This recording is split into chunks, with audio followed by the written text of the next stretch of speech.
is the Dubplate Special Master. Live and direct. Breakfast with Kxvu.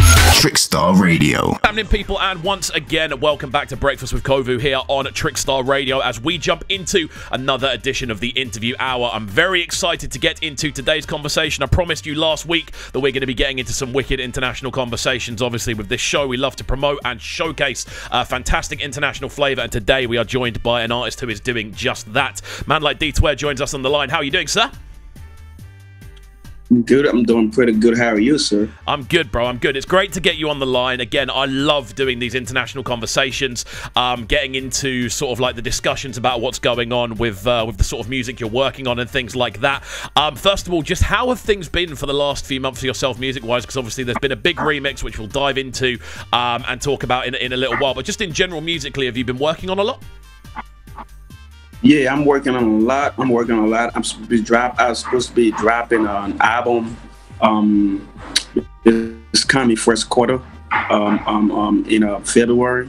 But I got a lot of projects I'm working on. I just did the one with Harmonize. I'm working on the another single to drop in February with Tekno from Nigeria. Oh, wow. So that's going to be a very huge record too. So yeah, I got a whole lot working on, and I'm currently in Africa. I'm touring Africa.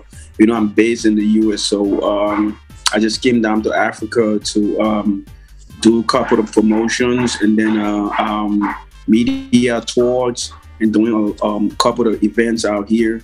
And then I'll be going to Ghana. I got another feature coming up with Shatta Wale. Oh, wow. From Ghana. Yeah, so I'll be traveling to Ghana, and I'm supposed to be going to Sierra Leone too this weekend.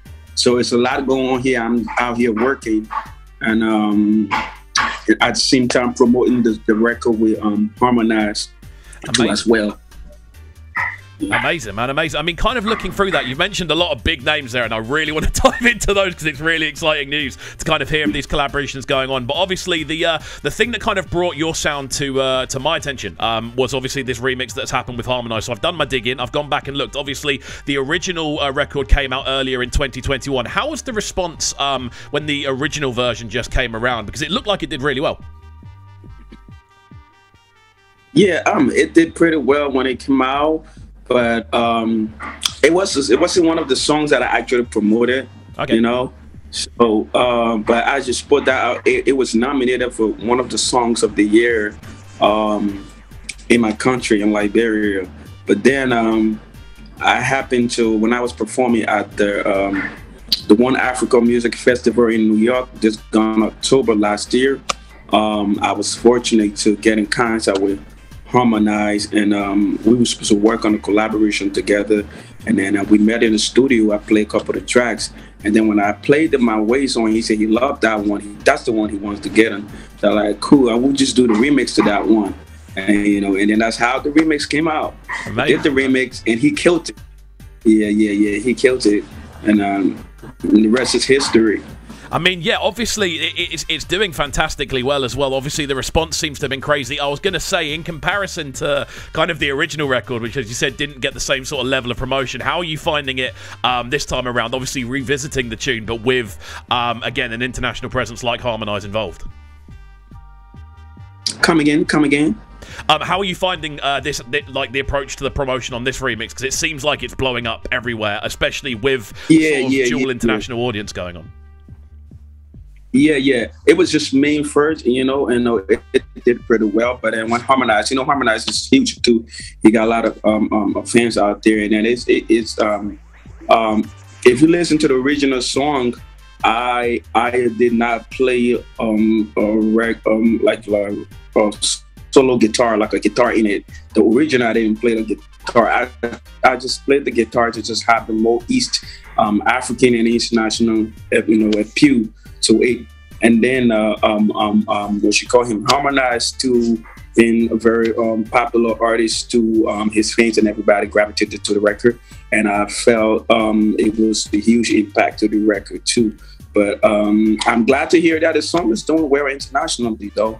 I'm really excited to hear that. Yeah, it really is, man. It really is. I try to keep on top of looking at what tunes are like doing well with a kind of international audience. Obviously, there's a lot of different kind of sounds coming out of the full kind of breadth of Africa at the moment. So to see just the sort of international collaboration going on, it's really exciting. And then obviously off the back of that, to hear the kind of collaborations that are then going on in the future sound fantastic. So you mentioned first of all Tekno. So that's a collaboration that's coming out next month, I believe you said.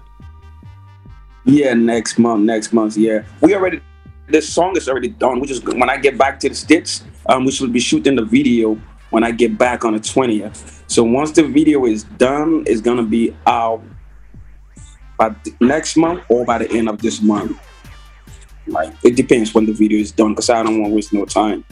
Of course. I mean, this is the thing. There is always so many things behind the scenes to make sure you get right, just to make sure the record's bang in the same way. And obviously, as you said, you're currently touring, kind of doing a bit of a promotional run at the same time. How are you finding that, traveling around so many different places?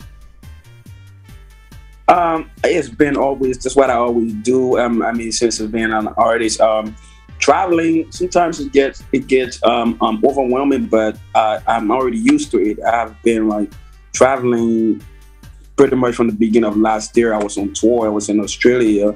I was in Canada in a year, and I also came down to Africa. It's my second time coming back this last year, because I came back last year. So I travel a lot, so it's becoming a part of me now, even though it gets overwhelming sometimes. But if you, it's one of the sacrifices you gotta make. If you have to go to places to network as an artist, it's what you gotta do. So I gotta do what I gotta do, and I'm doing what I gotta do.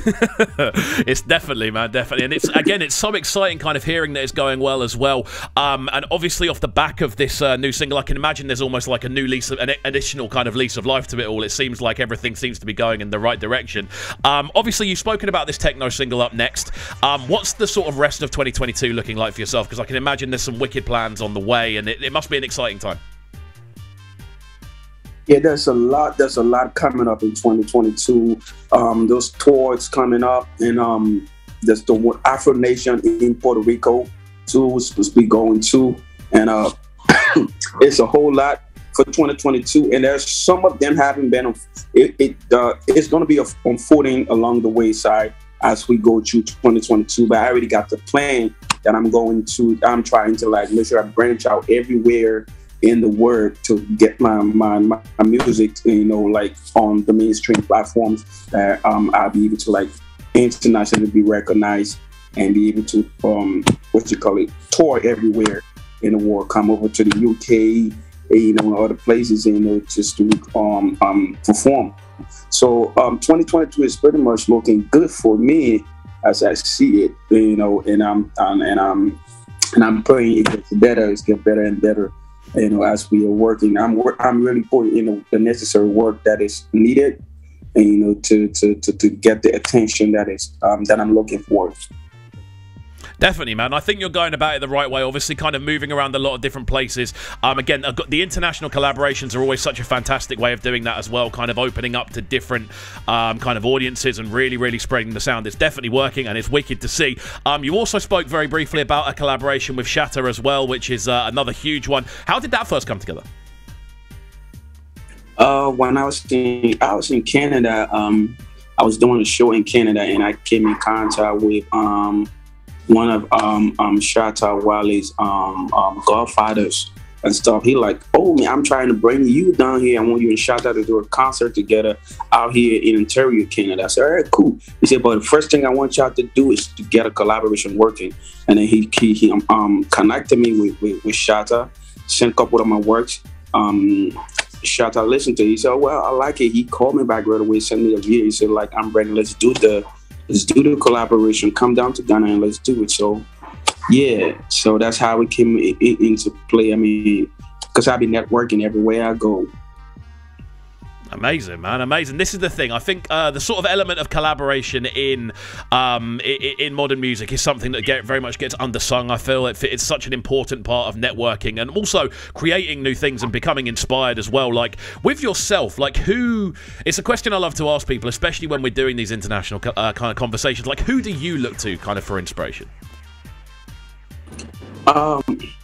For me, I listen to so many artists because I was pretty much involved into live music. I started playing music, copyright music, so I pretty much play like every January of music, and I look up to a lot of music. But right now on the side of Afrobeats, yeah, Burna Boy, Wizkid, D12, all these guys doing amazing. Fireboy, most of the other guys, they were doing pretty good.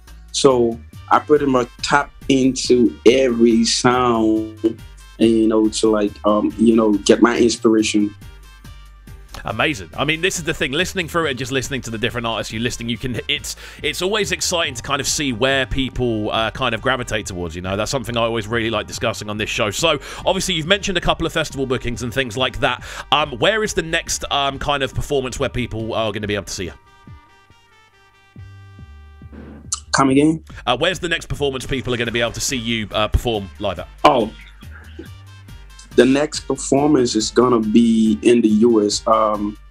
It's gonna be a festival that's gonna be held in Atlanta, Georgia, by the state. So it's still in process right now, and hopefully, because the whole of the first quarter, I'm trying to like rebuild the brand. So I'm not gonna be like performing a lot until like March, and the concert I'm telling you about is going to be in March, and then the next one is going to be in Puerto Rico for the Afro Nation, where you're going to have Megan Thee Stallion, you're going to have Burna Boy, you're going to have Wizkid, D12, everybody's going to be out there. So I'm looking forward to that soon. Definitely, man. That sounds like the perfect sort of scenario to get the networking situation up and running properly. Yeah. Definitely, man. Well, I tell you what, dude, it's been fantastic to get you on the line today. I hope we haven't taken up too much of your time. Obviously, I know you're a busy guy, and I know you're constantly... No. I know, definitely. I appreciate your time, too. I appreciate the time, and this means a lot to me. You're one of the sources that I'm gonna need, and that I need to like take my music out to the public. And I was surprised when I first seen your first breakdown from the song. I'm like, oh yeah, I like this dude. He's really cool. He's understand what's going on in music and everything like that. I know I'm not an interviewer, but like, where did you get your musical background from? Too? Let me ask you a question. Where did I get mine from? All over the place. I grew up listening to reggae and dancehall, and it's just kind of spiraled from there. So it's for me. Okay. I get such an enjoyment out of kind of taking in, I suppose, different musical cultures more than anything else, and kind of expanding the sort of influences and kind of constantly looking at where things are coming from. For me, that's where a lot of the appreciation comes from, and it's something. It's one of the reasons I love doing these international interviews more than anything else, because it means we get to find out a little bit more behind the artist and what they're working on. Dude, I've got to say, it's been great having you on today. Thank you, and obviously when that new single drops with Tekno, we're going to be very much on the front line supporting it here on the show. Thank you so much. You're gonna be alert. I'm gonna alert you. Anything new is coming up, I'm gonna let you know. And appreciate the time. Thanks for having me on your show. Thank you so much, sir. Thank you, sir. Have a good one. Keep it locked, people, and don't go anywhere. We are going to jump into that remix next, which I'm very, very excited to do. This is Trickstar Radio. Don't go anywhere. This is Breakfast with Kxvu, bringing you their morning flavors on Trickstar Radio. Trickstar Radio.